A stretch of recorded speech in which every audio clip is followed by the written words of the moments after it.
नमः सभापतिभ्यश्च वो नमो नमः विरूपेभ्यो विश्वरूपेभ्यश्च वो नमो। ಇಲ್ಲಿ ನೆರೆದ ಎಲ್ಲ ಸಭಿಕರಿಗೂ ಸಭಾಪತಿಗಳಿಗೂ ವಿರೂಪನು ಮತ್ತು ವಿಶ್ವರೂಪನೂ ಆದ ಆ ಭಗವಂತನಿಗೆ ಅನಂತ ನಮನಗಳು.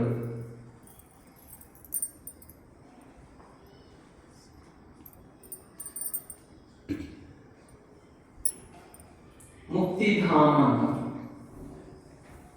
ಮುಕ್ತಿಧಾಮ ಆ ಹೆಸರು ಕೇಳಿದ್ರೆ ಮುಕ್ತಿ ಸಿಗ್ಬೇಕು. ವಿಶೇಷ ಹೆಸರಿದೆ ಮುಕ್ತಿಧಾಮ. ಈ ಮುಕ್ತಿಧಾಮದಲ್ಲಿ ನಮಗೆ ಶ್ರಾವಣ ಮಾಸದಲ್ಲಿ ವಿಶೇಷ ವಿಚಾರಗಳು ಶ್ರವಣ ಮಾಡಲಿಕ್ಕೆ ಆ ಅವಕಾಶ ದೇವರು ನಮಗೆ ದಯಪಾಲಿಸಿದ್ದಾರೆ. ಅದಕ್ಕಾಗಿ ಅವರಿಗೆ ಅನಂತ ಕೋಟಿ ನಮನಗಳನ್ನ ಸಲ್ಲಿಸುತ್ತೇನೆ. ಜೊತೆಗೆ ಭಾರತದಲ್ಲಿ ಆಗಿ ಹೋದಂತ ಎಲ್ಲ ಶರಣ ಅಮರಂಗಳಗಳಿಗೆ ಶರಣಾರ್ಥಿಗಳನ್ನು ಸಲ್ಲಿಸುತ್ತಾ ಹಾಗೂ ಮಹಾ ತಪಸ್ವಿ ಶ್ರೀ ಸದ್ಗುರು ಪರಂ ಪೂಜ್ಯ ಬಸವಲಿಂಗ ಪಟ್ಟದೇವರ ಅಡಿದಾವರಿಗೆ ಮಣಿಯುತ್ತಾ ಹಾಗೂ ಶ್ರೀ ಶಟಸ್ಥಲ ಬ್ರಹ್ಮ ಶ್ರೀ ಶಿವಾನಂದ ಶಿವಾಚಾರ್ಯರ ಅಡಿದಾವರಿಗೆ ನಾನು ನಮಸ್ಕರಿಸುತ್ತಾ ಇಂದಿನ ಶ್ರಾವಣ ಮಾಸದ 6ನೇ ದಿನದ ಪ್ರವಚನ ಕಾರ್ಯಕ್ರಮ ಆರಂಭಿಸೋಣ.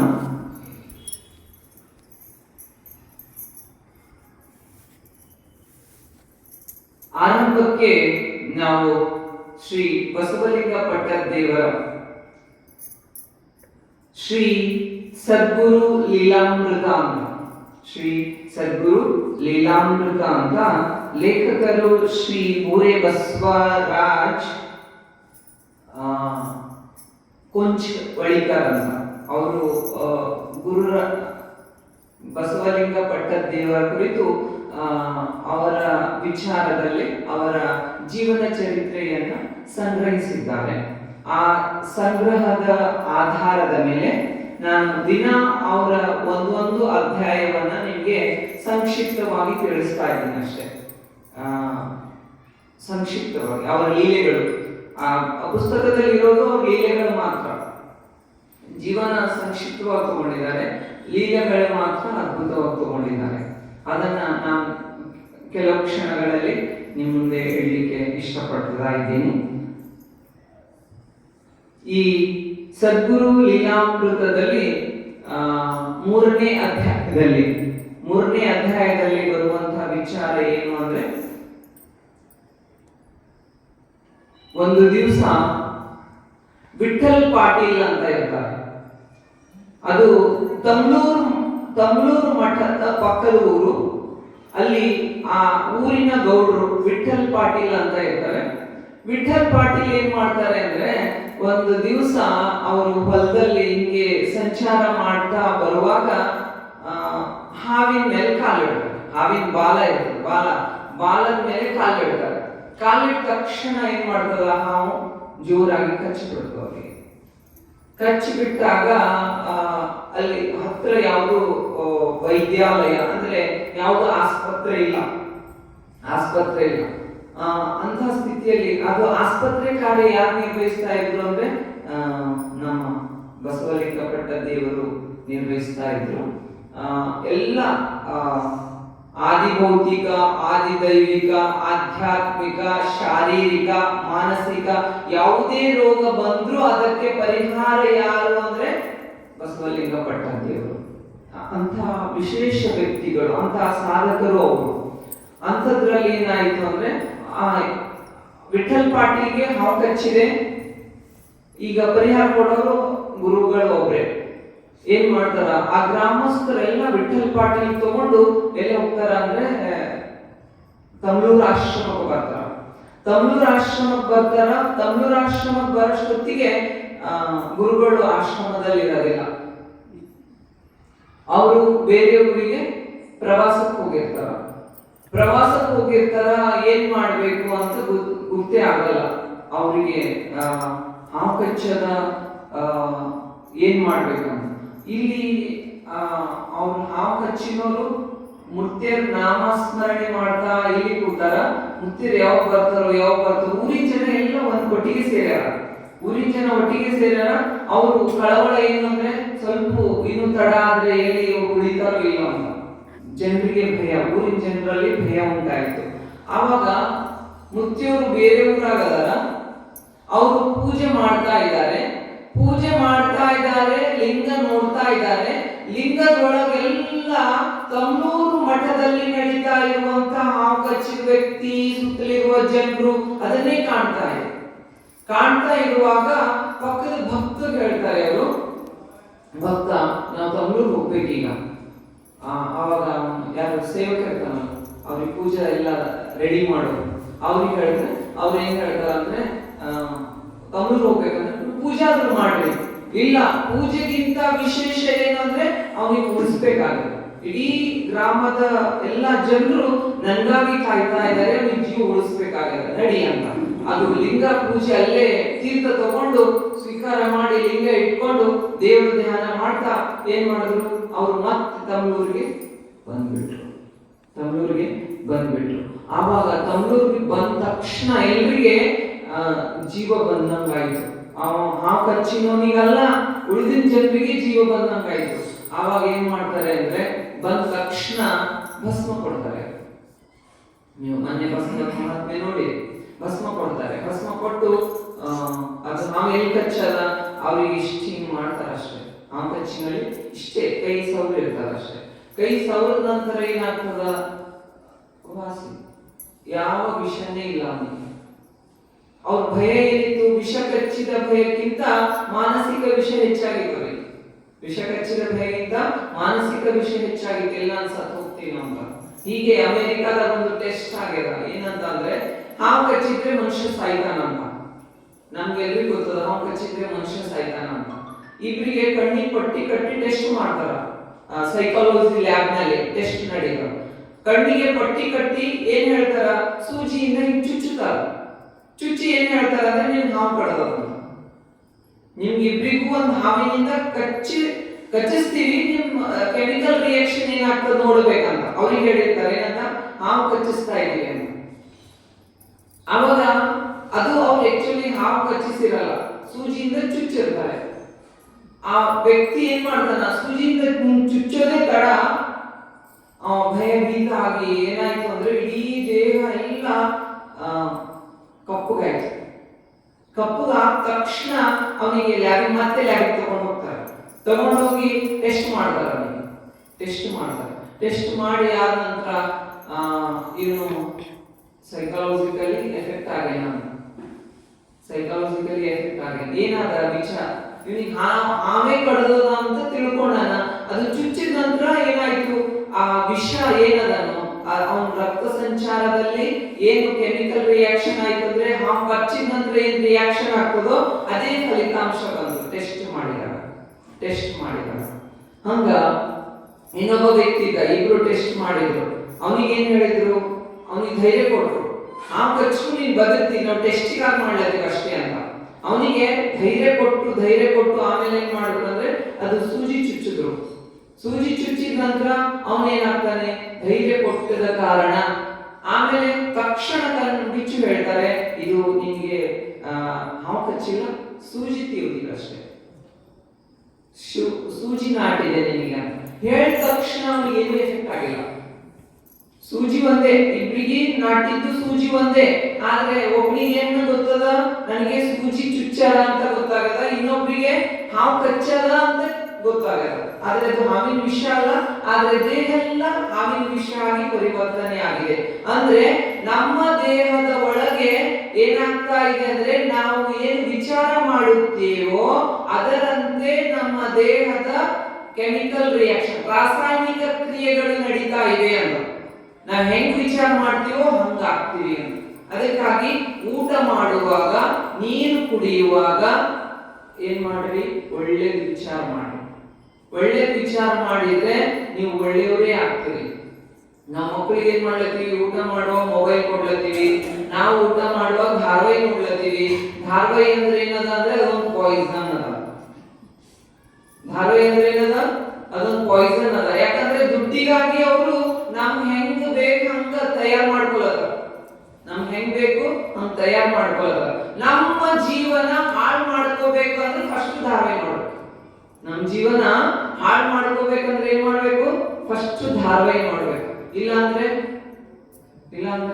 ನಾ ದೇವನಾಮ ಸ್ಮರಣೆ ಮಾಡ್ರಿ ಅಂದ್ರೆ ಯಾರು ಬರಲ್ಲ. ಬರ್ತಾರ? ಒಂದ್ ತಾಸು ಕೂಡ್ರಿ ದೇವನಾಮ ಸ್ಮರಣೆ ಮಾಡ್ತಂದ್ರೆ ಯಾರು ಕೂಡಲ್ಲ. ಯಾಕಂದ್ರೆ ಅದು ನಮ್ಗೆ ದೇಹಕ್ಕೆ ಧನಾತ್ಮಕ ಶಕ್ತಿ ಕೊಡ್ತಾ ಇದೆ, ಅದು ನಮ್ಗೆ ಬೇಕಿಲ್ಲ. ಸಿನಿಮಾ ನೋಡ್ರಿ 3 ತಾಸು, ಧಾರಾವಾಹಿ ನೋಡ್ರಿ. ಕೆಲವರಂತೂ ಬೆಳಗ್ಗೆ ಸ್ಟಾರ್ಟ್ ಮಾಡಿರ್ತಾರ, ಶಿಫ್ಟ್ ವೈಸ್ ಬರ್ತಾ ಇರ್ತಾರ.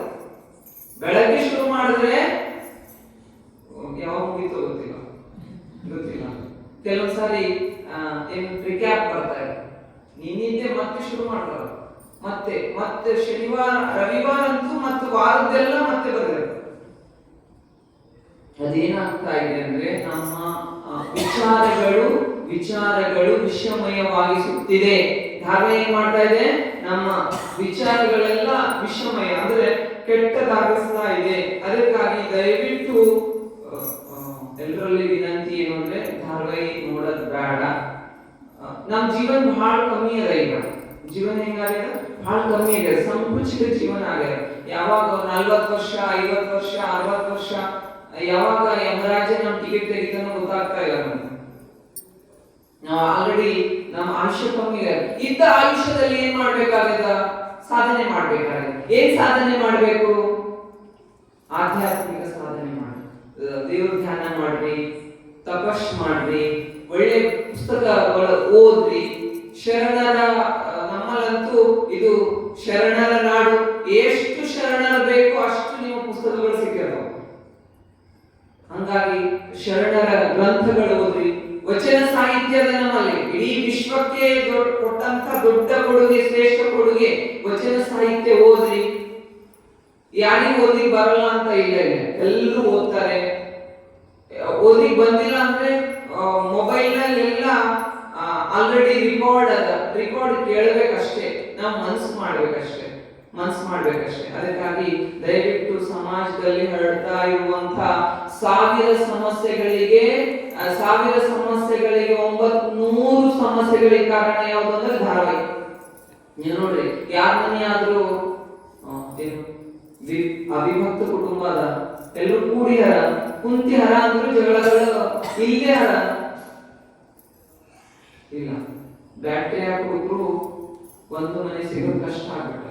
ಕಷ್ಟ ಇಲ್ಲ ಅಂತ ಅಲ್ಲ, ಅದ ಎಲ್ಲೋ ಒಬ್ರು ಇಬ್ರು ಅದ.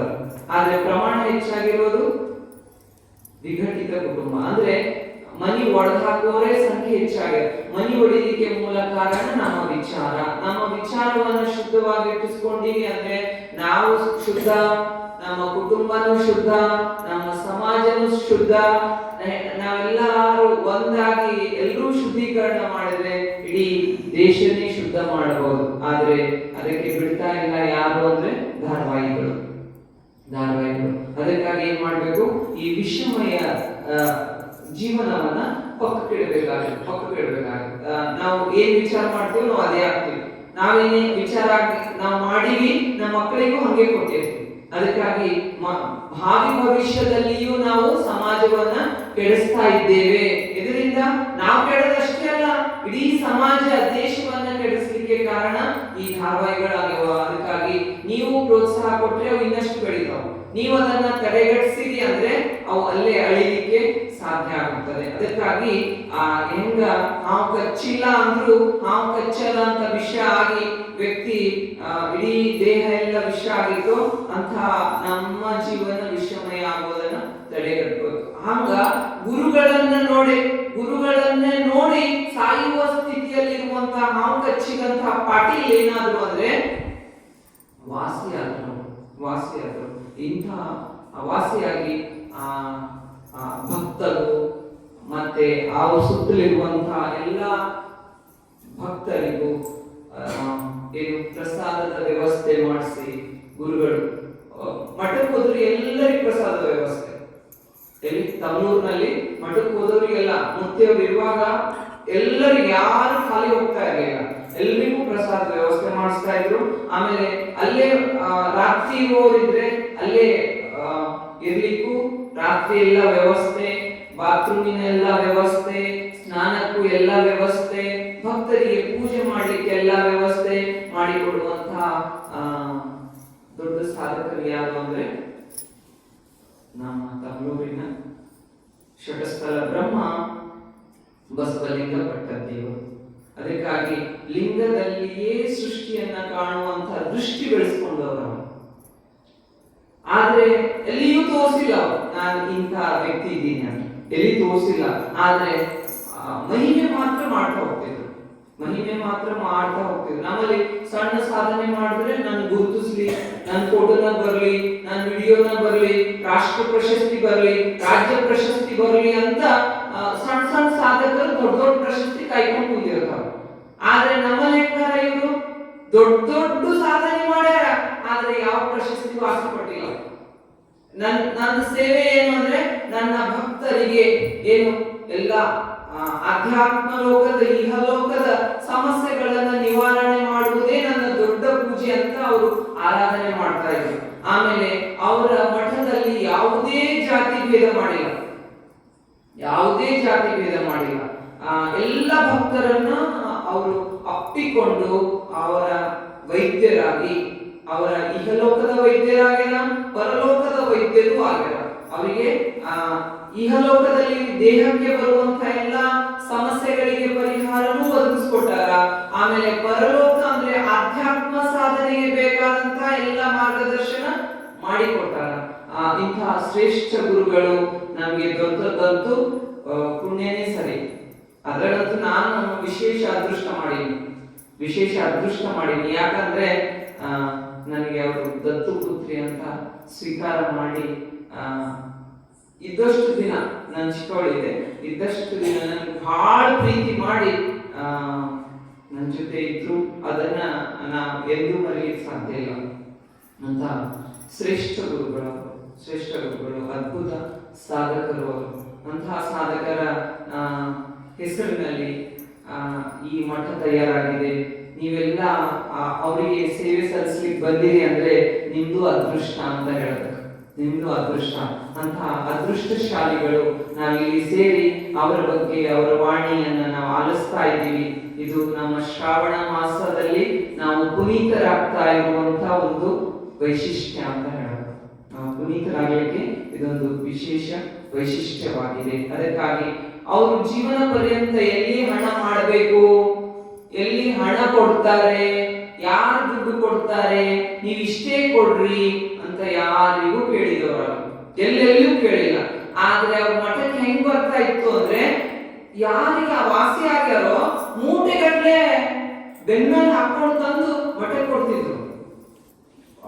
ಊಟದ್ದು ಏನು ಅಡಿಗೆ ಮನೆ ಹಂಗೆ ಒಲೆ ಉರಿತಾನೆ ಇರ್ತಿತ್ತು. ನೀರ್ ಕಾಸ್ಲಿಕ್ಕಂತೂ ದೊಡ್ಡ ಹಂಡಿ ಮಾಡಿದ್ರು. ಆ ನೀರು ಹಾಕ್ತಾನೆ ಇರ್ತಿದ್ರು, ನೀರು ತೆಗಿತಾನೆ ಇರ್ತಿದ್ರು. ತಣ್ಣ ನೀರು ಈ ಕಡೆ ಹಾಕ್ಬೇಕು, ಬಿಸಿ ನೀರು ಆ ಕಡೆ ತೆಗಿಬೇಕು. ಹಂಗ ಭಕ್ತರಿಗೆ ಗುರುವಿಗೆ ಭಕ್ತರು ಸೇವೆ ಸಲ್ಲಿಸುವುದು ಸಾಮಾನ್ಯ. ಇದು ಗುರುವಿಗೆ ಭಕ್ತರು ಸೇವೆ ಮಾಡೋದು ಸಾಮಾನ್ಯ. ಆದ್ರೆ ಈ ಗುರು ಹಂಗಿರ್ಲಿಲ್ಲ. ಹೆಂಗಿದ್ರು ಅಂದ್ರೆ ತದ್ವಿರುದ್ಧ. ಇವರು ಭಕ್ತರಿಗೆ ಸೇವೆ ಮಾಡ್ಯಾರ. ಸಾಮಾನ್ಯ ಸೇವೆ ಅಲ್ಲ ಇದು. ನಮ್ದು ಒಬ್ಬ ಡಾಕ್ಟರ್ ಒಂದು ಇಂಜೆಕ್ಷನ್ ಕೊಡ್ರು ಅಂದ್ರೆ ತೆಗಿರ 50 ರೂಪಾಯಿ ಅಂತ. ಒಬ್ಬ ಡಾಕ್ಟರ್ ಒಂದು ಇಂಜೆಕ್ಷನ್ ಕೊಡು ಅಂತಂದ್ರೆ ಒಂದು ತೆಗಿ 50 ರೂಪಾಯಿ ಅಂತಾರ.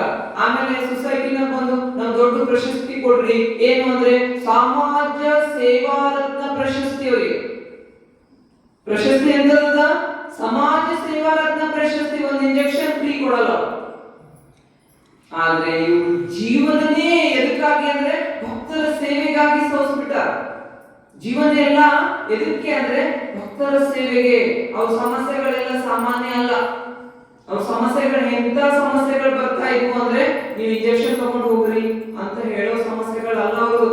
ನೀವು ಕೆಲವರು ಪೇಷಂಟ್ ಹೆಂಗ್ ಬರ್ತಿತ್ತು ಅಂದ್ರೆ ದೆವ್ವ ಹಿಡಿದಿದೆ, ಭೂತ ಹಿಡಿದಿದೆ, ಘಾನಾಮತಿ ಆಗಿದೆ, ಅಲ್ಲಿಂದಾನೇ 10 ಜನ ಕುಣಿತಾ ಬರ್ತಾ ಇದ್ರು.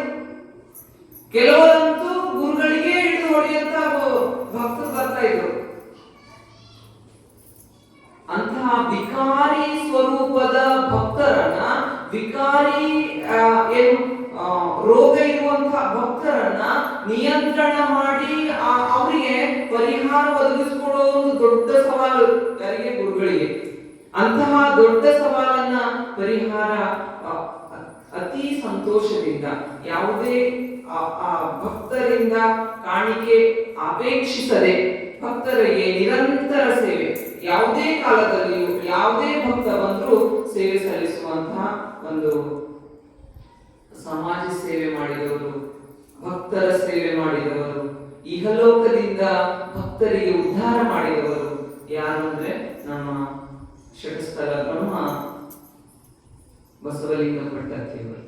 ಅದಕ್ಕಾಗಿ ಇಂಥ ತೆರೆಯ ಮರೆಯ ಕಾಯಿಯಾಗಿ ಸಮಾಜಕ್ಕೆ ಸೇವೆ ಸಲ್ಲಿಸಿದಂತ ಇಂಥ ಗುರುಗಳಿಗೆ ನಮ್ಮ ಪರವಾಗಿ ಅನಂತ ಅನಂತ ಕೃತಜ್ಞತೆಗಳನ್ನ ಸಲ್ಲಿಸೋಣ ಅಂತ. ಇದು 3ನೇ ಅಧ್ಯಾಯದಲ್ಲಿ ಇರುವಂತದ್ದು. ಆಮೇಲೆ ನಂತರ ಅವರು ಮಠದಲ್ಲಿ ದೊಡ್ಡ ಖಾಂಡು ಮಾಡಿದ್ರು. ಖಾಂಡು ಮಾಡಿ ನಮ್ಮ ಚಾಂಬಾಳಿಂದ ಶ್ರೀಗಳನ್ನ ಕರೆದಿದ್ರು. ಭಾಲ್ಕಿಯ ಚನ್ನಬಸವ ಪಟ್ಟದೇವರು, ವಿಶೇಷವಾಗಿ ಹೇಳಬೇಕಾದ್ರೆ ಚನ್ನಬಸವ ಪಟ್ಟದೇವರು ಇಲ್ಲದೇನೆ ಅವ್ರು ಯಾವ ಕಾರ್ಯಕ್ರಮನೇ ಮಾಡಿಲ್ಲ. ವಿಶೇಷವಾಗಿ ಹೇಳ್ಬೇಕಾದ್ರೆ ಅವರಿಗೆ ಪಟ್ಟಾಭಿಷೇಕ ಮಾಡಬೇಕಾದ್ರೂ ಚನ್ನಬಸವ ಪಟ್ಟದೇವರ ಸಮ್ಮುಖದಲ್ಲಿ, ಅವರ ನೇತೃತ್ವದಲ್ಲಿ ಪಟ್ಟಾಭಿಷೇಕ ಮಾಡಿಕೊಂಡಿದ್ದನ್ನ ನಾವು ನೋಡ್ತೀವಿ. ಹಂಗಾಗಿ ಪ್ರತಿ ಕಾರ್ಯಕ್ರಮದಲ್ಲಿ, ಮಠದಲ್ಲಿ ಯಾವುದೇ ಕಾರ್ಯಕ್ರಮ ಇದ್ರು ಅವರು ಚನ್ನಬಸವ ಪಟ್ಟದೇವರ ನೇತೃತ್ವದಲ್ಲಿ ಕಾರ್ಯಕ್ರಮ ಹಮ್ಮಿಕೊಂಡಿದ್ರು.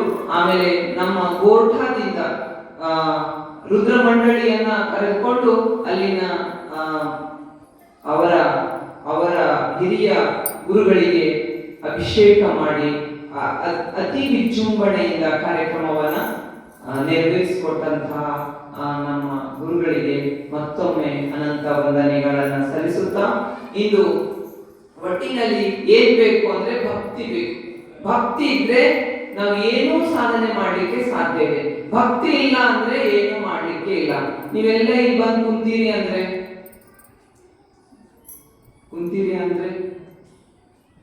ಸುಮ್ಮನೆ ಕುಂತೀರಿ? ಯಾರಾದ್ರೂ ದುಡ್ಡು ಕೊಟ್ಟಾರ ನಿಮ್ಗ ಇಲ್ಲಿ ಬಂದು ಕೂಡ್ರಿ ಅಂತ? ಇಲ್ಲ. ದುಡ್ಡು ಕೊಟ್ಟರು ಕೂಡಲ್ಲ. ಬರ್ರಿ ಇಲ್ಲಿ ಪ್ರವಚನ ನಡೆದದ, ನಿಮ್ಗ ದಿನ 100 ರೂಪಾಯಿ ಕೊಡ್ತೀವಿ ಕೂಡ್ರಿ. ಯಾಕೆ ಹೇಳ್ತಾರೆ? ತಲೆ ತಿಂತಾರ ಅವ್ರು. ಯಾರಿಗೆ ತಲೆ ತಿನ್ನಲ್ಲ ಅಂದ್ರೆ ಭಕ್ತಿ ಎಲ್ಲದನ್ನು ಅಲ್ಲಿ ತಲೆ ತಿನ್ನ ಸಾಧ್ಯ ಇಲ್ಲ. ಯಾಕೆ ಸಾಧ್ಯ ಇಲ್ಲ? ಅದು ಭಕ್ತಿ. ಅದು ತಲೆ ತಿನ್ನಕ್ಕೆ ಅವಕಾಶ ಇಲ್ಲ. ಅಲ್ಲಿ ಏನ್ ಮಾಡ್ತಾನ? ಅದು ಅತಿ ಸಂತೋಷದಿಂದ ಸ್ವೀಕಾರ ಮಾಡ್ತಾನ. ಎಲ್ಲಿ ಭಕ್ತಿ ಇರುತ್ತೋ ಅದೇನಾಗುತ್ತೆ? ಸಂತೋಷದಿಂದ ಸ್ವೀಕಾರ ಮಾಡ್ಲಿಕ್ಕೆ ಸಾಧ್ಯ ಇದೆ. ಅದಕ್ಕಾಗಿಯೇ ಏನಂದ್ರೆ ನಮ್ಮಲ್ಲಿ ಭಕ್ತಿ ಭಂಡಾರಿ ಬಸವಣ್ಣ ಅಂತ ಹೇಳ್ತೀವಿ. ಭಕ್ತಿ ಭಂಡಾರಿ ಅಂದ್ರೆ ಏನು? ಭಂಡಾರ ಅಂದ್ರೆ ಕೋಶ, ಖಜಾನೆ. ಆ ಖಜಾನೆನಾಗ ಏನ್ ತುಂಬದ? ದುಡ್ಡು ತುಂಬಿಲ್ಲ, ಭಕ್ತಿ ತುಂಬದ. ಆ ಖಜಾನೆ ಒಳಗೆ ಏನ್ ತುಂಬದ? ಭಕ್ತಿ ತುಂಬದ. ಅದಕ್ಕಾಗಿ ಅವ್ರಿಗೆ ಏನಂತ ಬಂದ ಹೆಸರು? ಭಕ್ತಿ ಭಂಡಾರಿ ಬಸವಣ್ಣ ಅಂತ. ಭಕ್ತಿ ಭಂಡಾರಿ ಬಸವಣ್ಣ. ಅದಕ್ಕಾಗಿ ಏನ್ ಬೇಕು ಮನುಷ್ಯನಿಗೆ? ಆಧ್ಯಾತ್ಮ ಸಾಧನೆಗೆ, ದೈವ ಸಾಕ್ಷಾತ್ಕಾರಕ್ಕೆ, ಇಹಲೋಕದಿಂದ ಪರಲೋಕಕ್ಕೆ ನಾವು ಸಾಧಕರಾಗಿ ಹೋಗ್ಲಿಕ್ಕೆ ಏನ್ ಬೇಕು ಅಂದ್ರೆ ಭಕ್ತಿ ಮಾತ್ರ ಬೇಕು. ಭಕ್ತಿ ಇದ್ದಲ್ಲಿ ಮಾತ್ರ ನಾವು ಸರ್ವವನ್ನ ಸಾಧಿಸಲಿಕ್ಕೆ ಸಾಧ್ಯ ಅಂತ. ಇದಕ್ಕೆ ಭಕ್ತಿಗೆ ಇನ್ನೊಂದು ವಿಶೇಷವಾಗಿ ನಾವು ಹೇಳ್ಬೇಕಾದ್ರೆ ಕೊಳ್ಳೂರು ಕೊಡಗೂಸು ಅಂತ. ಕೊಳ್ಳೂರು ಕೊಡಗೂಸಿನ ಕಥೆ ಎಲ್ರಿಗೂ ಗೊತ್ತದ. ಅದು ಅಲ್ಲಿ ಭಕ್ತಿಯ ಒಂದು ಪರಾಕಾಷ್ಠೆಯನ್ನು ನೋಡ್ತೀವಿ. ಭಕ್ತಿಯ ಪರಾಕಾಷ್ಠೆ ನೋಡ್ತೀವಿ. ಇದಕ್ಕೇನ್ ಕಾರಣ ಅಂದ್ರೆ ಅಪ್ಪ ಅಮ್ಮ ಹೆಂಗ್ ಮಾಡ್ತಾರೋ ಮಕ್ಕಳು ಹಂಗ ಮಾಡ್ತಾರಂತ. ಅಪ್ಪ ಅಮ್ಮ ಹೆಂಗ ಭಕ್ತಿಯನ್ನ ವ್ಯಕ್ತಪಡಿಸ್ತಾರೋ ಅದನ್ನ ಮಕ್ಕಳು ಅದನ್ನೇ ಅನುಕರಣೆ ಮಾಡಿ ವ್ಯಕ್ತಪಡಿಸ್ತಾರೆ. ಅದಕ್ಕಾಗಿ ಏನಂದ್ರೆ ನೀವು ನೋಡ್ತೀರಿ, ಯಾರು ಕೊಳ್ಳೂರು ಕೊಡಗೂಸು ಅವ್ರ ಅಪ್ಪ ಏನ್ ಮಾಡ್ತಾ ಇದ್ದ ಅಂದ್ರೆ ದಿನಾ ದೇವರಿಗೆ ಹೋಗ್ತಾ ಇದ್ದ. ದೇವಸ್ಥಾನ ಎಲ್ಲಿ ಅಂದ್ರೆ ಕಾಡಿನಲ್ಲಿ. ಊರು ಒಂದ್ ಕಡೆ, ಕಾಡು ಒಂದ್ ಕಡೆ, ದೇವಸ್ಥಾನ ಕಾಡೊಳಗಿತ್ತು. ಅಪ್ಪ ಏನು ಅಂದ್ರೆ ದಿನಾ ಆ ದೇವಸ್ಥಾನಕ್ಕೆ ಹೋಗಿ ದಿನಾ ಬೆಳಗ್ಗೆ ನಸ್ಕಿನಲ್ಲಿ ಏಳಬೇಕು, ಧ್ಯಾನ ಯೋಗ ಮಾಡಬೇಕು, ಸ್ನಾನ ಸ್ನಾನಾದಿ ಪೂಜಾ ಕ್ರಿಯೆಗಳನ್ನ ಮುಗಿಸ್ಬೇಕು, ಅಷ್ಟೆಲ್ಲ ಮಾಡಿ ಎಲ್ಲಿ ಹೋಗ್ಬೇಕು? ಆ ದೇವಸ್ಥಾನಕ್ಕೆ ಹೋಗ್ಬೇಕು. ಅಲ್ಲೇನು ಶಿವಲಿಂಗನ ಗುಡಿ ಇರ್ತದ, ಶಿವಲಿಂಗ ಇರ್ತದ ಗುಡಿ ಒಳಗ. ಏನ್ ಮಾಡ್ತಾರ? ದಿನ ಹೋಗ್ಬೇಕು, ಅಲ್ಲಿ ಪೂಜೆ ಮಾಡ್ಬೇಕು, ನೈವೇದ್ಯ ಮಾಡ್ಬೇಕು, ಆದ ನಂತರನೇ ಮನೆಗೆ ಬಂದು ಪ್ರಸಾದ ಸ್ವೀಕಾರ ಮಾಡ್ಬೇಕು. ಆ ವ್ಯವಸ್ಥೆಯಲ್ಲಿ ಏನು ಅಂದ್ರೆ ಕಾರಣಾಂತರಗಳಿಂದ ಅಪ್ಪನಿಗೆ ಬೇರೆ ಊರಿಗೆ ಹೋಗ್ಬೇಕಾಗತ್ತ. ಅಪ್ಪನಿಗೆ ಬೇರೆ ಊರಿಗೆ ಹೋಗ್ಬೇಕಾಗತ್ತ. ಹೋಗುವಾಗ ದಿನ ಅಪ್ಪ ಏನ್ ಮಾಡ್ತಾನ? ಮಗನಿಗೆ ಜೊತೆ ಕರ್ಕೊಂಡು ಹೋಗಿರ್ತಾನ ಗುಡಿಗೆ ಹೋಗುವಾಗ. ಅಪ್ಪ ಏನೇನ್ ಮಾಡ್ತಾನೆ ಎಲ್ಲ ಮಗ ನೋಡ್ತು. ಅಪ್ಪ ಏನೇನ್ ಮಾಡ್ತಾನ? ಮಗ ಎಲ್ಲ ನೋಡ್ತಾನ.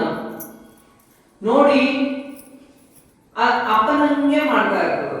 ಅಪ್ಪ ಊರಿಗೆ ಹೋಗುವಾಗ ಏನ್ ಹೇಳ್ತಾನ ಮಗನಿಗೆ ಅಂದ್ರೆ, ನೀ ಏನ್ ಮಾಡು, ನಾಳೆ ನಾನು ಊರಿಗೆ ಹೋಗ್ತಾ ಇದ್ದೀನಿ, ನೀ ಏನ್ ಮಾಡ್ಬೇಕು? ಶಿವಲಿಂಗಕ್ಕೆ ಹೋಗಿ ನೈವೇದ್ಯ ತೋರಿಸ್ಕೊಂಡು ಬರ್ಬೇಕು, ದೇವರಿಗೆ ಮುಣಿಸಿ ಬರ್ಬೇಕು ಅಂತ ಹೇಳ್ತಾನೆ. ಮುಣಿಸಿ ಬರ್ಬೇಕಂತ ಹೇಳ್ತಾನೆ. ಅವಾಗ ಮಗು ಏನ್ ಮಾಡ್ತದ? ಆಯ್ತಪ್ಪ, ನೀನ್ ದಿನ ನೀ ಏನ್ ಮಾಡ್ತೀನ ನಾನು ಮಾಡ್ತೀನಿ, ನೀ ದಿನ ಊಟ ಮಾಡಿಸಿ ಬರ್ತೀನಿ, ನಾನು ಊಟ ಮಾಡಿಸಿ ಬರ್ತೀನಿ ಅಂತ. ಅವಾಗ ಏನ್ ಮಾಡ್ತದ? ಅಪ್ಪ ಹೆಂಗೇನ್ ಮಾಡ್ತಾರ? ಬೆಳಗ್ಗೆ ನಸ್ತಿನಲ್ಲಿ ಎತ್ತು ಸ್ನಾನ ಮಾಡ್ತು, ಪೂಜಾ ಕ್ರಿಯೆ ಎಲ್ಲ ಮುಗಿಸ್ಕೊಂಡು ಎಲ್ಲ ಪೂಜಾ ಸಾಮಗ್ರಿಗಳನ್ನು ತಗೊಂಡು ಹೊರಡು ದೇವಸ್ಥಾನಕ್ಕೆ ಹೊರಟು. ದೇವಸ್ಥಾನಕ್ಕೆ ಹೋಗ್ತಾನ, ಲಿಂಗಕ್ಕೆ ಅಭಿಷೇಕ ಮಾಡ್ತಾನ, ನೀರ್ ಹಾಕ್ತಾನ, ತೊಳಿತಾನ, ಸೂಡ್ತಾನ, ವಿಭೂತಿ ಹಚ್ತಾನ, ಪತ್ರಿ ಏರಿಸ್ತಾನ, ಅಕ್ಷರ ಹಾಕ್ತಾನ, ಹೂವ ಏರಿಸ್ತಾನ, ಉದುಕಡ್ಡಿ ಮಾಡ್ತಾನ, ಆರತಿ ಮಾಡ್ತಾನ, ಸಾಷ್ಟಾಂಗ ಹಾಕ್ತಾನ, ನಮಸ್ಕಾರ ಮಾಡದ, ದೇವ್ರ ನಾಮಸ್ಮರಣೆ ಮಾಡದ. ಕೊನೆಗೆ ಬಂದು ನೈವೇದ್ಯ ತೋರ್ಬೇಕು. ನೈವೇದ್ಯ ತೋರ್ಬೇಕು. ದೇವರಿಗೆ ನೈವೇದ್ಯ ಹಿಡಿತಾನ. ನೈವೇದ್ಯ ಹಿಡಿತಾನ. ಹಿಡಿದ ನಂತರ ಅಪ್ಪ ನೈವೇದ್ಯ ಹಿಡಿದ ಮನೆಗೆ ತಗೊಂಡು ಬಂದ. ಆದ್ರೆ ಮಗ ಅಪ್ಪ ಏನ್ ಹೇಳ್ಯಾರ? ಮುನ್ಸ್ ಬಾಂದ ನನಗ. ದೇವರಿಗೆ ಬೇಡ್ತಾನ, ಬಾ ದೇವ್ರೆ ನಾ ನೈವೇದ್ಯ ಹಿಡಿದೀನಿ, ಊಟ ಮಾಡು. ಊಟ ಮಾಡಲ್ಲ ದೇವ್ರು, ಊಟ ಮಾಡಲ್ಲ. ಭಕ್ತಿಯಿಂದ ಬೇಡ್ತಾ ಹೋಗ್ತಾನ, ಬೇಡ್ತಾ ಹೋಗ್ತಾನ. ಎಷ್ಟು ಬೇಡಿದ್ರು ದೇವ್ರು ಬರ್ತಾನೆ ಇಲ್ಲ, ಬರ್ತಾನೆ ಇಲ್ಲ. ನಾನೇನ್ ಹೇಳಿನ ಅಪ್ಪಗ ಊಟ ಮಾಡಿಸಿ ಅಪ್ಪ ಏನ್ ಹೇಳ್ಯಾರ? ಲಿಂಗಕ್ಕೆ ಊಟ ಮಾಡಿಸ ಅಂತ ಹೇಳ್ಯಾರ. ನಾನು ಊಟ ಮಾಡಿಸಿ ಹೋಗ್ಬೇಕು ಇವತ್ತು. ಊಟ ಮಾಡಿಸಿಲ್ಲ ಅಂದ್ರೆ ಹೋಗಲ್ಲ. ನೀನ್ ಬಂದು ಊಟ ಮಾಡಿದ್ರೆ ಸರಿ, ಊಟ ಮಾಡಿಲ್ಲ ಅಂದ್ರೆ ನಾನು ಮನೆಗೆ ಹೋಗಲ್ಲ ಅಂತ ಲಿಂಗಕ್ಕೆ ಹೇಳ್ತಾನ. ಅಷ್ಟು ಹೇಳಿದ್ರು ಲಿಂಗ ಬರದೇ ಇಲ್ಲ. ಲಿಂಗ ಬಂದು ಊಟ ಮಾಡ್ತದ? ಇಲ್ಲ, ಬರಲ್ಲ. ಅದು ಬಂದು ಊಟ ಮಾಡ್ತದ? ಲಿಂಗ ಊಟ ಮಾಡ್ತದ? ಇಲ್ಲ, ಮಾಡಲ್ಲ. ಅದೇನ್ ಹೇಳ್ತದ? ಮಗು ಏನ್ ಹೇಳ್ತದ? ನೀ ಬಂದು ಊಟ ಮಾಡಿಲ್ಲ ಅಂದ್ರೆ ನಾ ಮನೆಗೆ ಹೋಗಲ್ಲ ಅಂತ ಹೇಳ್ತು. ಅಷ್ಟಕ್ಕೂ ಲಿಂಗ ಬಂದು ಊಟ ಮಾಡಿಲ್ಲ. ಆಮೇಲೆ ಏನ್ ಮಾಡ್ಬೇಕೀಗ?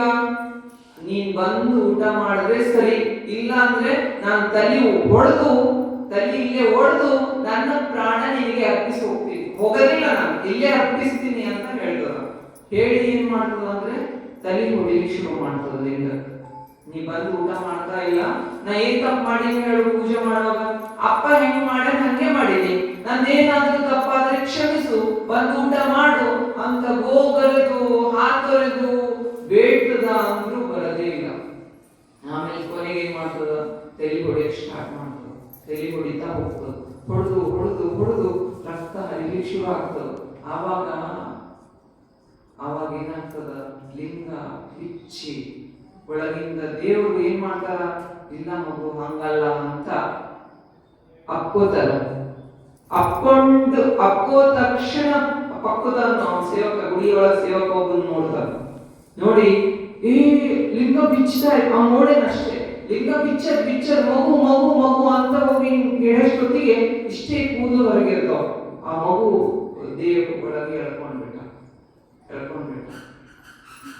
ಆಮೇಲೆ ಈಗ ನಾವು ಕೊಳ್ಳೂರಿಗೆ ಹೋದ್ರೆ ಕೊಳ್ಳೂರು ಕೊಡಗುಸು ಅಂತ ವಿಶೇಷ ಇದು. ಅಲ್ಲಿ ದಿನ ವರ್ಷ ಕೂದಲ ಬೆಳಿತಾನೇ ಅದಾವ, ಕೂದಲ ಬೆಳಿತಾನೆ ಇವೆ.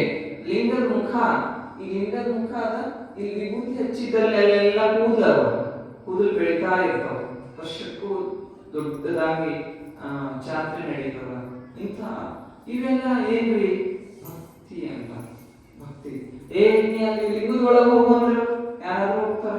ಹೋಗ್ಲಿಕ್ಕಿಲ್ಲ. ಅಂತಹ ಭಕ್ತಿ ಪರಾಕಾಷ್ಠೆಗಳು ನಮ್ಮಿಂದ ಸಾಧ್ಯ. ನಾವು ಇಲ್ಲಿ ಕೂತವ್ರು ಯಾರು ಸಾಮಾನ್ಯರಲ್ಲ, ನಾವು ಯಾರು ಸಾಮಾನ್ಯರಲ್ಲ, ಎಲ್ಲರೂ ಅಸಾಮಾನ್ಯರೇ.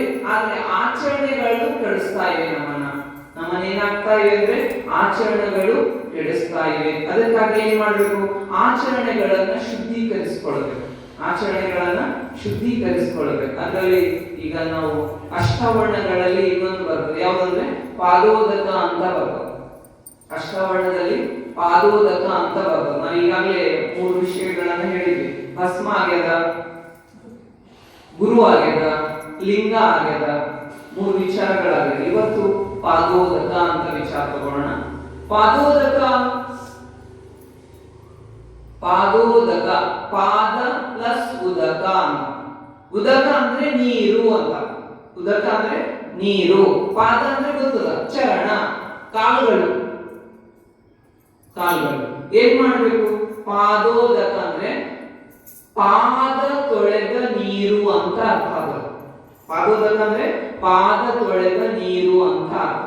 ಇದು ಹೆಚ್ಚು ಇತ್ತೀಚಿನ ಸಂಶೋಧನೆಯ ಪ್ರಕಾರ ಪಾದೋದಕ ಅಂದ್ರೆ ಪಾದ ತೊಳೆದ ನೀರಲ್ಲ, ಲಿಂಗ ತೊಳೆದ ನೀರು ಅಂತ ಅಲ್ಲಿ ಹೇಳ್ತಾ ಇದ್ದಾರೆ. ಅದರಲ್ಲಿ ನೀವು ನಿಮ್ಗೇನು ಅಷ್ಟು ಬೇಕಾಗಿಲ್ಲ. ಸಾಹಿತ್ಯ ವಿದ್ಯಾರ್ಥಿಗಳಲ್ಲಿ ಇದು ಒಂದು ದ್ವಂದ್ವದ ವಿಷಯವಾಗಿದೆ.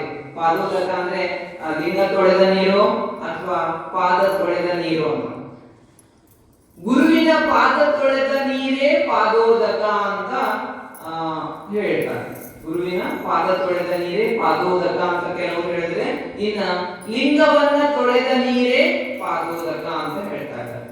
ಲಿಂಗ ತೊಳೆದ ನೀರೇ ಪಾದೋದಕ ಅಂತ ಹೇಳ್ತಾರೆ.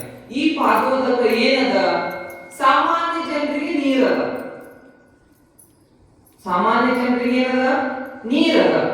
ಆಮೇಲೆ ಇನ್ನು ಅದಕ್ಕಿಂತ ಕಡಿಮೆ ಇರುವ ವಿಚಾರಿಗಳಿಗೆ ಏನದ, ಅದು ಹೊಲಸು. ಪಾದ ತೊಳೆದಿದ್ದು ಹೊಲಸದ, ಇನ್ ಕೆಲವರಿಗೆ ಅದನ್ನೇ ಭಕ್ತಿ ಹೊಂದಿದ ವ್ಯಕ್ತಿಗಳಿಗೆ ಏನದ, ನಮ್ಮನ್ನ ಪುನೀತಗೊಳಿಸುವಂತಹ ಆ ಆಧ್ಯಾತ್ಮಿಕತೆಗೆ ಸೇರಿಸುವಂತಹ ಟಾನಿಕ್ ಅದ.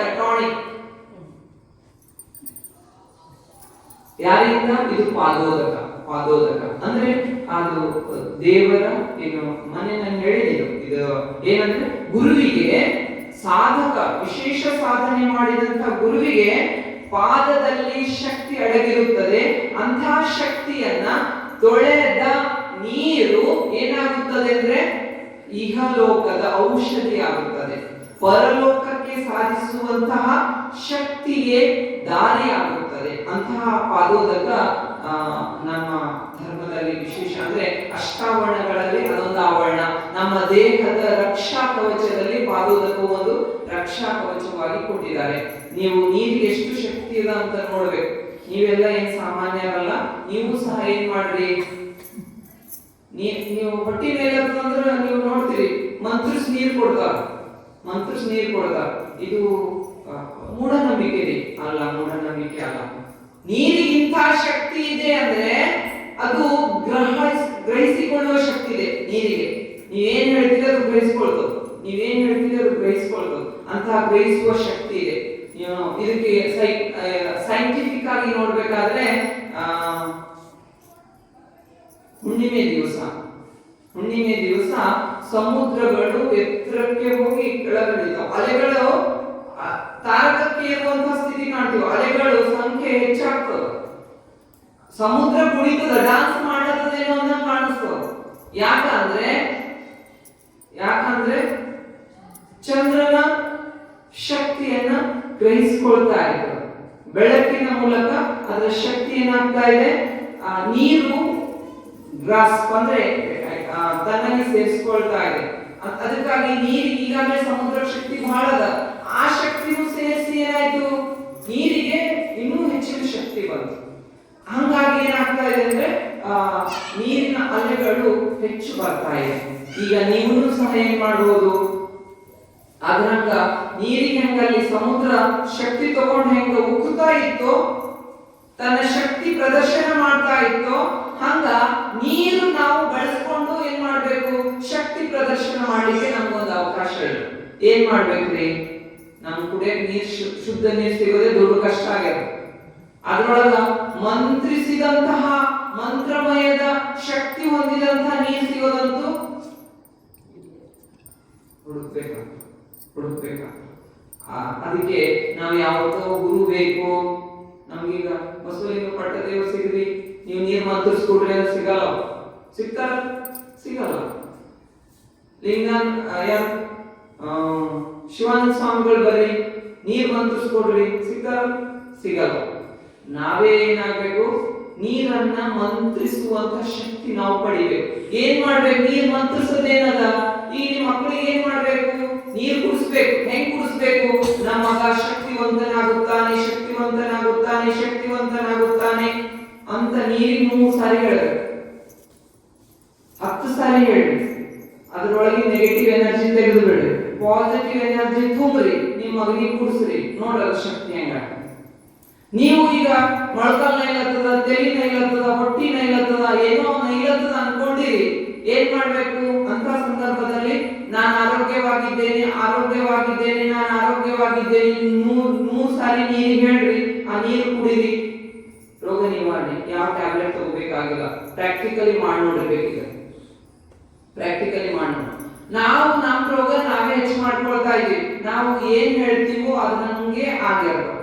ಅನ್ನದ ಮುಂದೆ ಹೇಳಬಾರ್ದು ನೆಗೆಟಿವ್ ಹೇಳಬಾರ್ದು, ಅನ್ನದ ಮುಂದೆ ನೀರಿನ ಮುಂದೆ ನೆಗೆಟಿವ್ ಹೇಳಬಾರ್ದು. ಇನ್ನೊಂದು ಯಾವ್ದೋ ಹಣ್ಣಿನಲ್ಲಿ ನಿಂಬೆ ಹಣ್ಣಿಗೆ ಶಕ್ತಿ ಇದೆ. ನಾವೇನ್ ಹೇಳ್ತೀವಿ ಅದನ್ನ ಶಕ್ತಿ ಹೀರಿಕೊಳ್ಳುವಂತ ಶಕ್ತಿ ಆ ನಿಂಬೆ ಹಣ್ಣಿಗೆ ಇದೆ. ಅದಕ್ಕಾಗಿ ಇವರೆಲ್ಲ ನಿಂಬೆ ಹಣ್ಣಿನ ಮಂತ್ರಿಸ್ಕೊಡ್ಬಾರ್ದು. ಅವ್ರ ಮಂತ್ರ ಶಕ್ತಿಯಲ್ಲಿ ಅದರೊಳಗೆ ಕೇಂದ್ರೀಕರಿಸ್ತಾರೆ. ನಿಂಬೆ ಹಣ್ಣಿನ ಕೇಂದ್ರೀಕರಿಸಿ ಕುಡಿರಪ್ಪ ಅಂತ ಹೇಳಿದ್ರು. ನೀವು ನಿಂಬೆ ಹಣ್ಣು ಮಂತ್ರಿಸೋದು ಬೇಡ, ನೀವು ಶುದ್ಧೀಕರಣ ಮಾಡಿ ಸಾಕು, ನಮ್ಮ ಜೀವನ ಪರಿವರ್ತನೆ ಆಗುತ್ತದೆ. ನೋಡಿರ್ಬೇಕಾದ್ರೆ ಪ್ರಾಕ್ಟಿಕಲ್ ಮಾಡಿ. ಇಲ್ಲ, ಇದು ಸೈಂಟಿಫಿಕ್ ಆಗಿ ಪ್ರೂವ್ ಮಾಡ್ಯಾರ. ಯಾವುದು ಬೇಸ್ಲೆಸ್ ಇಲ್ಲ, ವಿಜ್ಞಾನ ರಹಿತ ವಿಷಯ ಅಲ್ಲ ಇದು. ವಿಜ್ಞಾನ ಸಹಿತ ಪ್ರಯೋಗ ಮಾಡಿ ನೋಡಿರುವಂತ ವಿಷಯ. ಅದಕ್ಕಾಗಿ ನೀವು ಸಹ ಏನ್ ಮಾಡ್ಬೋದು, ಪ್ರಾಕ್ಟಿಕಲ್ ಮಾಡಿ ನೋಡ್ಬೇಕು. ಅದಕ್ಕಾಗಿ ಏನ್ ಮಾಡ್ರಿ, ನಿಮ್ಮ ದೇವ್ರ ಮನೆಯಲ್ಲಿ ಹೋಗಿ ಧ್ಯಾನ ಮಾಡ್ತೀರಿ. ಓಂ ಶ್ರೀ ಗುರು ಬಸವಲಿಂಗಾಯ ನಮಃ ಹೇಳ್ತೀರಿ, 108 ಸಾರಿ ಹೇಳ್ತೀರಿ. ಇಲ್ಲ ಅಂದ್ರೆ ಓಂ ನಮಃ ಶಿವಾಯ ಹೇಳ್ತೀರಿ, ಜಪ ಮಾಡ್ತೀರಿ. ಹೌದಲ್ಲ? ಮಾಡ್ತಾ ಇದ್ದೀರಿ. ಏನ್ ಮಾಡ್ರಿ, ಪಕ್ಕಕ್ಕೆ ಸ್ವಲ್ಪ ಒಂದು ಗ್ಲಾಸ್ನಾಗೋ, ಒಂದು ತಂಬಿನಾಗೋ, ಒಂದು ಸಣ್ಣ ಕೊಡದಾಗೋ ನೀರ್ ಇಟ್ಕೊಳ್ಳಿ. ಅಲ್ಲೇ ಇಡ್ರಿ, ದೇವ್ರ ಮನೆಗೆ ಇಡ್ರಿ. ಇವತ್ತಿಡ್ರಿ, ನಾಳೆ ಅದನ್ನ ಎಲ್ರಿಗೂ ಕೊಡ್ರಿ. ಮನೆಯಲ್ಲಿ ಇರುವಂತ ಎಲ್ಲ ಸದಸ್ಯರಿಗೆ ಕೊಡ್ರಿ. ಏನಾಗ್ತದ, ಅದೇ ಟಾನಿಕ್ ಆಗ್ತದ. ಟಾನಿಕ್ ಆಗಿ ನಾವೀಗ ಆಸ್ಪತ್ರೆಗೆ ಏನ್ ಹಾಕ್ಲತ್ತೀವಲ್ಲ ದುಡ್ಡು, ಆ ದುಡ್ಡು ನಿಯಂತ್ರಣ ಮಾಡಬಹುದು. ಒಂದು ವ್ಯವಸ್ಥೆ ಆದ್ರೆ ಇನ್ನೊಂದು ವ್ಯವಸ್ಥೆ ಅಂದ್ರೆ ನಮ್ಮ ಮಾನಸಿಕ ಶಕ್ತಿ. ಮಗ ಬೈತಾನ್ರಿ, ನಾನು ಮಗ ಅಂತ ಎಷ್ಟು ಜೀವ ಮಾಡ್ಲತ್ತೀನಿ, ಆದ್ರೂ ಮಗ ಬೈತಾನೆ, ನನ್ ಮಗನೇ ಸೇರಲ್ಲ ರೀ. ಇವ್ ಯಾವ ವಿಚಾರಗಳು ಬರಲ್ಲ. ಎಲ್ಲರೂ ಏನು, ನೀವು ಅಡಿಗೆ ಮಾಡ್ತೀರಿ, ನೀವು ಅಡಿಗೆ ಮಾಡುವಾಗ ಹೇಳ್ರಿ, ನಂದೇ ಕುಟುಂಬ, ಆ ಕುಟುಂಬ ಈ ಆಹಾರ ತಿಂದು ಸಂತೋಷವಾಗಿರ್ಲಿ, ನಮ್ಮ ಕುಟುಂಬ ಐಕ್ಯವಾಗಿದೆ. ಅದಕ್ಕಂದ್ರೆ ನೀವು ಅಷ್ಟೇ ಅಂದಿ, ನೀವು ಅಡಿಗೆ ಮಾಡಿರಿ ಸಾಕು, ಅಲ್ಲಿ ಯಾವ ಸಮಸ್ಯೆನೇ ಬರಲ್ಲ. ಅದು ಬ್ಯಾಡ್ರಿ, ನೀವೇನು ಅನ್ನೋದು ಬೇಡ. ಓಂ ನಮಃ ಶಿವಾಯ ಅಂತ ಅಡಿಗೆ ಮಾಡ್ರಿ. ಯಾರ ಬಗ್ಗೆ ಕೆಟ್ಟ ವಿಚಾರ ಮಾಡ್ಬೇಡ್ರಿ ಅಡಿಗೆ ಮಾಡುವಾಗ. ಮಾಡಿಲ್ಲ ಅಂದ್ರೆ ನಿಮ್ ಅಡಿಗೆ ಏನಾಯ್ತು, ಪ್ರಸಾದ ಆಯ್ತು. ಅದಕ್ಕಾಗಿ ನಾವು ಆಸ್ಪತ್ರೆಯನ್ನ ಕಟ್ಟು ಮಾಡಬೇಕಂದ್ರೆ ನಮ್ಮ ವಿಚಾರಗಳನ್ನ ಮೊದಲು ಕಟ್ ಮಾಡಬೇಕು. ಆಸ್ಪತ್ರೆ ಕಟ್ ಮಾಡ್ಬೇಕಾದ್ರೆ ಏನ್ ಮಾಡ್ಬೇಕಾದ, ನಮ್ಮ ವಿಚಾರಗಳನ್ನ ಕಟ್ ಮಾಡ್ಬೇಕು. ನಮ್ಮ ವಿಚಾರಗಳನ್ನ ನಾವು ಋಣಾತ್ಮಕ ವಿಚಾರಗಳೆಲ್ಲ ಕತ್ತರಿಸಿ ಹಾಕಿವಿ ಅಂದ್ರೆ ಆಸ್ಪತ್ರೆ ನಮ್ಗೆ ಅವಶ್ಯಕತೆನೇ ಇಲ್ಲ. ನೀವು ನೋಡ್ರಿ, ಈಗ ಸಮಾಜದಲ್ಲಿ ಎಷ್ಟು ಜನ ಆರೋಗ್ಯವಂತರರ, 25,000, 30,000, 50,000 ಕೊಟ್ಟು ಜಿಮ್ಮಿಗೆ ಹೋಗ್ಲತ್ತಾರ, ಜಿಮ್ ಮಾಡಿ ಬರ್ತಾರ. ಹೌದಾ? ಆಮೇಲೆ ವಾಕಿಂಗ್ ಮಾಡ್ತಾರ. ನೀವು ಬಸ್ ಸ್ಟ್ಯಾಂಡ್ ಪಕ್ಕಕ್ಕೆ ಹೋಗ್ರಿ, ಈಗ ಎಷ್ಟು ಜನ ಅಡ್ಡಾಡ್ತಾ ಇರ್ತಾರ, ವಾಕಿಂಗ್ ಮಾಡ್ತಾ ಇರ್ತಾರ. ವಾಕಿಂಗ್ ಮಾಡುವ ವಿಚಾರ ಏನವ, ಪಕ್ಕದ ಮನೆ ಕಥೆ ಹೇಳ್ತಾ ಇರ್ತಾರ. ವಾಕಿಂಗ್ ನಡೀತಾನೆ ಇರ್ತದ, ಕಥೆ ಯಾವಾಗಿರ್ತಾವ, ಪಕ್ಕದ ಮನೆ ಕಥೆ ಇರ್ತಾವ. ಇಲ್ಲ ಅಂದ್ರೆ ತಂದೆ ಎಂತ ಎಂತ ವಿಚಾರಗಳು ಅಂದ್ರೆ ಬರೀ ದುಃಖಮಯ ವಿಚಾರಗಳನ್ನ ಶೇರ್ ಮಾಡ್ತಾ ಇದ್ದಾರೆ. ಎಂತ ವಿಚಾರ ಶೇರ್ ಮಾಡ್ತಾರೆ ಅಂದ್ರೆ ತನ್ನ ಕಷ್ಟದ ಎಲ್ಲ ವಿಚಾರಗಳನ್ನು ಹೇಳ್ತಾ ಇರ್ತಾರೆ. ಈಗಾಗಲೇ ನಾವು ಕಷ್ಟ ಅನುಭವಿಸ್ತೀವಿ, ಅದನ್ನೇ ಮತ್ತೆ ನಾವು ಮೆಲ್ಕ್ ಹಾಕಿವಿ ಅಂದ್ರೆ ನಾವು ವಿಚಾರ ಮಾಡಿದ್ದೇ ನಮ್ಗೆ ಫಲ ಸಿಗ್ತದೆ.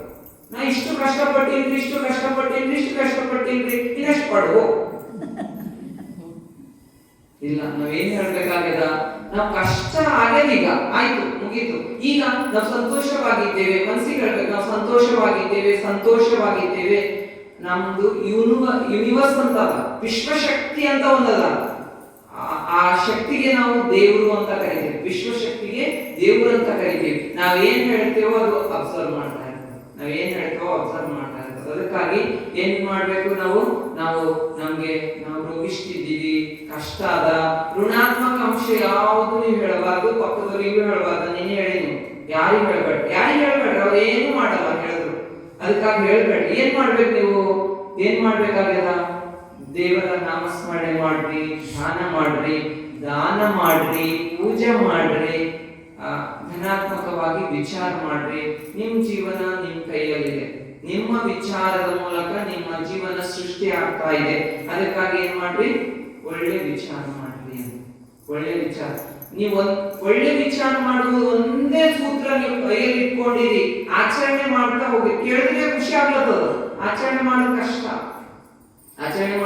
ಕಷ್ಟ. ಅದನ್ನ ಆಚರಣೆ ಮಾಡಿದೆ ಅಂದ್ರೆ ಲಕ್ಷ ಆಸ್ಪತ್ರೆಯಲ್ಲಿ ಆಪರೇಷನ್ಗೆ ಇಡುವಂತ ಹಣ ನಿಯಂತ್ರಣ ಮಾಡಬಹುದು. ಆಸ್ಪತ್ರೆಗೆ ಹೋಗೋ ಆಪರೇಷನ್ ಮಾಡೋ ಸಮಸ್ಯೆನೇ ಬರಲ್ಲ ನಮ್ಗೆ.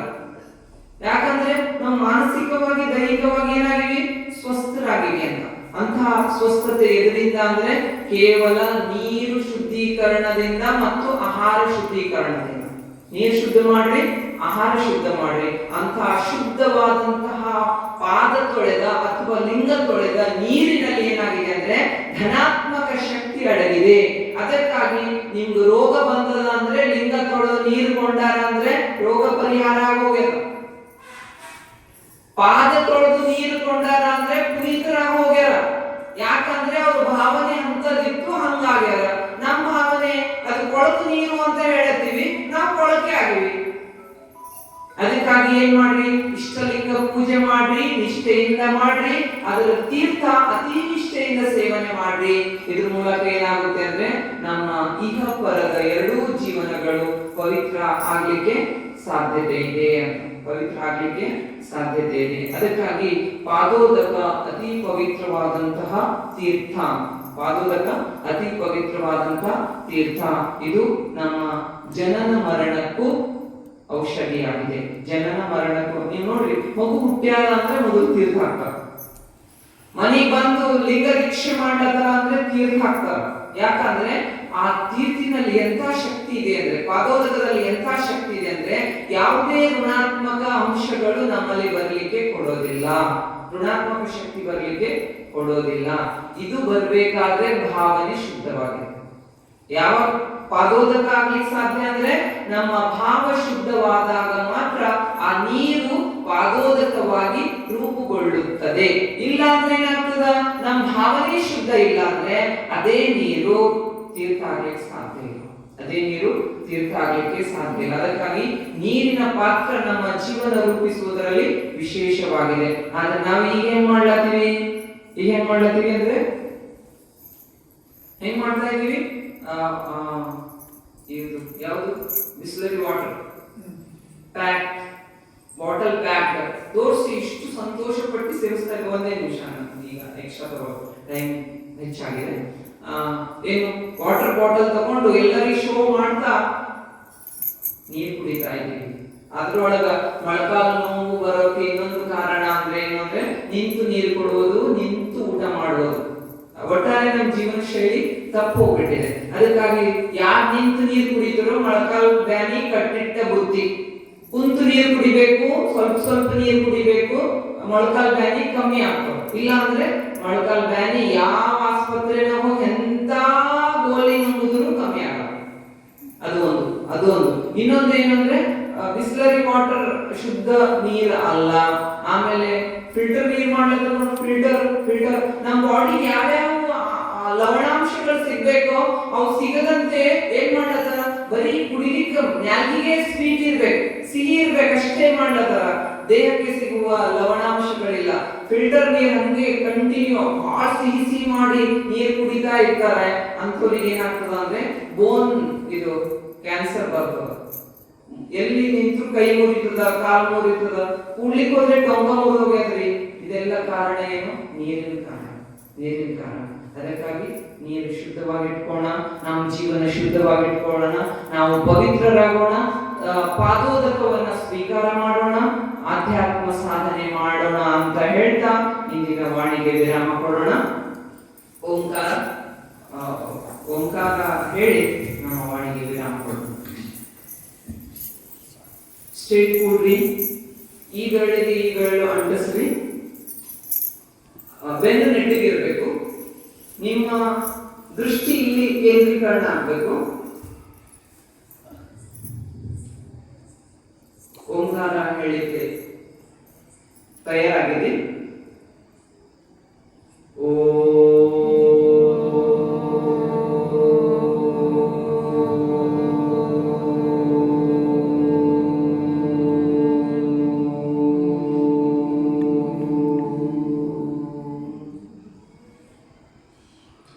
ಓಂ ಆದ ನಂತರ ನೀವು ಮತ್ತೆ ಶ್ವಾಸ ಒಳ ತಗೊಂಡು ಹೊಟ್ಟೆ ತುಂಬಬೇಕು, ಶ್ವಾಸ ಗಾಳಿ ಹೊಟ್ಟೆ ತುಂಬಬೇಕು. ಆಮೇಲೆ ಹೊರಗೆ ಓಂ ಅಂತ ಬಿಡ್ತಾ ಬರ್ಬೇಕು. ಹೊಟ್ಟೆಗೆ ಗಾಳಿ ತುಂಬಿರಿ ಶ್ವಾಸದ ಮೂಲಕ.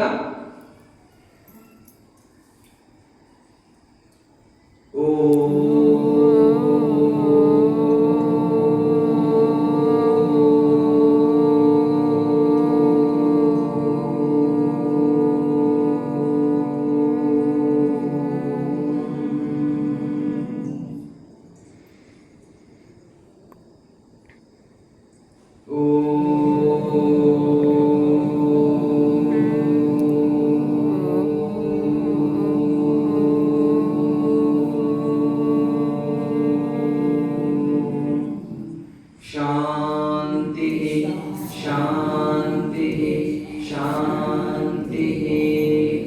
सर्वे जना सुखिनो भवन्तु। ओम शांति शांति शांति।